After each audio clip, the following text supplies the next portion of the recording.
Rode's been in the audio manufacturing business for over 55 years, making everything from commercial capture all the way down to podcasting and everything in between. In fact, there's two microphones that you can't see.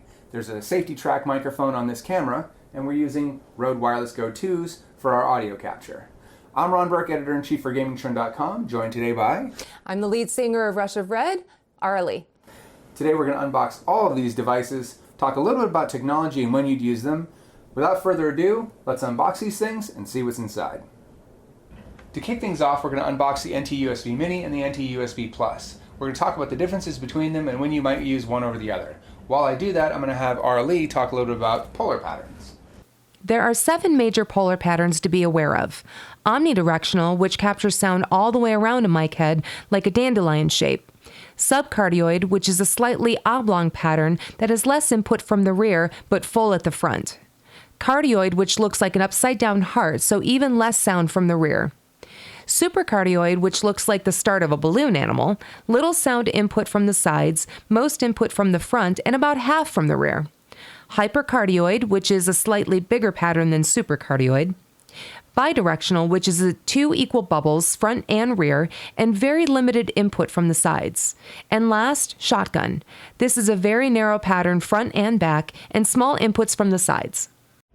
Inside the box, we obviously have the microphone itself, and then an amply length USB-A to USB-C cable. Looks like this is about 6 feet. And then a 5/8 adapter, so this can screw into just about any boom arm. Maybe the Rode PSA-1 Plus. The NT-USB Mini does feature an integrated pop filter as well as a magnetic desk stand, though I'm not sure when you would actually remove that. When you do remove it, there's a small plug here. When you take that out, it's ready to be attached to the aforementioned PSA-1 Plus using this 5/8 adapter, just like so.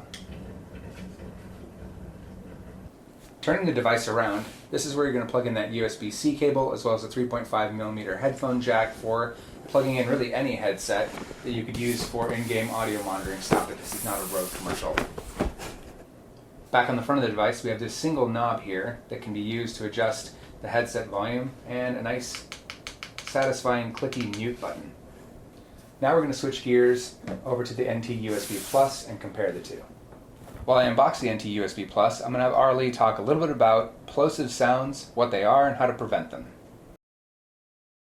Plosives occur when the air from the vocalist or speaker strikes a microphone's capsule, causing excessive air pressure, giving either a windy or a popping sound. It's especially prevalent with B, D, G, K, P, S, and T sounds. There are a variety of pop filters that you can place in front of your microphone that are thin nylon screens or fine metal mesh.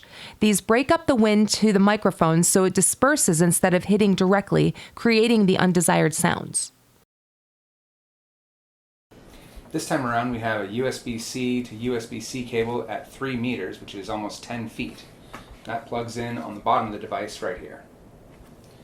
There's also a removable pop filter and the same 3.5mm headphone jack that you can plug in for monitoring, though this time around we have independent audio control for both the headset and also for microphone volume. The stand's a little bit interesting. So there's this knob here we're going to loosen that allows you to pivot this so you can have it hanging down like so and hook it to that overhead boom arm so you can position it however you need to. But you also can use the included stand. And the stand's a little bit interesting. So it threads in here, which I'm doing poorly. But once it's in, it's in. So that can screw around all you want, and you can go back the other direction and it doesn't unthread. In fact, to get it out, you'll have to use a screwdriver here to loosen it up just a tiny bit, and then you can unthread it if you want to switch back to the overhead boom arm. There's a pretty significant size difference between the NT-USB Mini and the NT-USB Plus, and that's because this device has an integrated low-noise, high-gain Revolution preamp, as well as a digital signal processor for studio quality processing when used with Rode's software. The only thing left to do is to have R0DE belt out some tunes and do some direct comparison between the two microphones. I thought my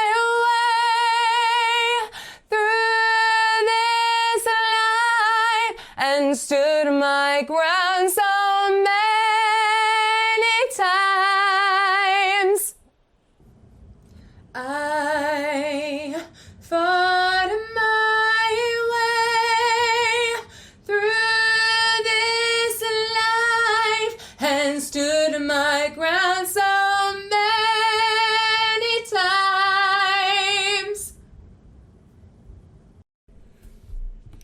I fought my way through this life and stood my ground so many times. Next up, we're going to switch gears a little bit and check out the R0DE mics, as well as this professional level studio arm. Then we're going to circle back to the NT USB mics for our final thoughts. Hi there, I'm R0DE of Rush of Red, here for Gaming Trend, and today I'm sitting down with my absolute favorite cover band, The Tools, out of DFW. And they're going to help us by letting us sit in on their practice so we can get a good look at how these microphones perform in a live setting. So without any further ado, let's get an introduction going right now, and we're going to get this show on the road. I'm Kenny, I play drums. I'm Evan, I play guitar. I'm Kevin, I play bass. I'm Patrick, I do the live visuals. I'm Josh, I'm vocals. All right, let's get going.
I guess we got a little bit excited and kind of skipped over the unboxing part. Sorry about that. Obviously from the video you saw just a minute ago, the microphones are in fact in the box.